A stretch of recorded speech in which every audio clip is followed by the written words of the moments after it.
bisita kahit sa simbahan na may nasa Kristan. Ano, bumigas ka. Hawak na si Carlos. Kaya ang ayos na ayos, puti-puti. Pagdating dito, nawala na. Sinilip ko. Napupuntaan ko yung labas, pinagsaselfon pa. Kahit makakapin lang ito parang pang-serve ko at di magsimba. Hindi ko. Pinakita nyo, naglapasan dito. Ngayon ba nakapag-serve? Nung araw puso-puso, na mga lalaki na nalapasan para manigarin nyo. At ngayon, napakatapag ng serve, napasay na kamparan, nagawa ko puliling, nagawa ng alcohol na limbawa yung microphone, nagawa yung utang alak. So ngayon, ano, nagsisimba.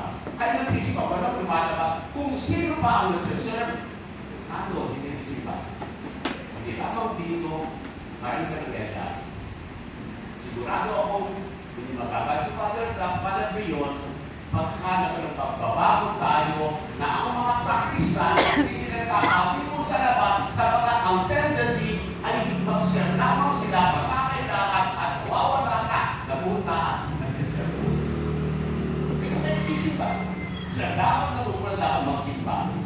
Pero nagsisimba, pinagampanan lamang ka ng katungkulan na makapagpuliling, makapaglakay ng alkohol, makapag-abot ng alak at tubig, pahugasan ng kamay ng pare, at pagkatapos puntahan na.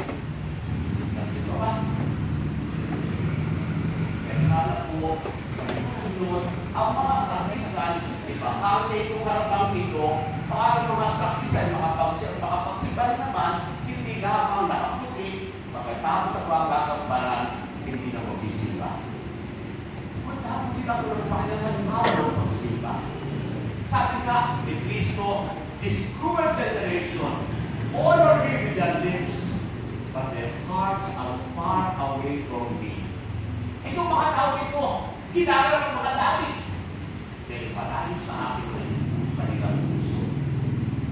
Mga kapatid, kapistahan ng Santo Niño, maraming mga bahay, may mga santi sa bahay nila.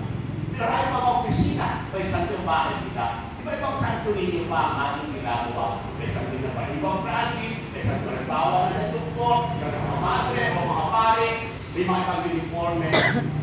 Doon ako simulan katatapos ang kanandito sa Santo Niño. Pero makikita mo, mismo sa opisina, nagsisiksikan, kahit in-front ng imahe ng Santo Niño to forgive and forget. Yung mga bata, pagkaro kayo sa pakuran, pagkakaro, mag-iiyak, mag-iiyak, mag-iiyak, ay, tinulak ko ang Roberto. Bukas, sila ulit, magkasama ang nagkaro. Kanina po tayo, awit hapon lamang. Yung bata umiyak na yun, bukas masaya na. Pero ang mga katandaan, hanggang aking hukay, hindi na panatawagin.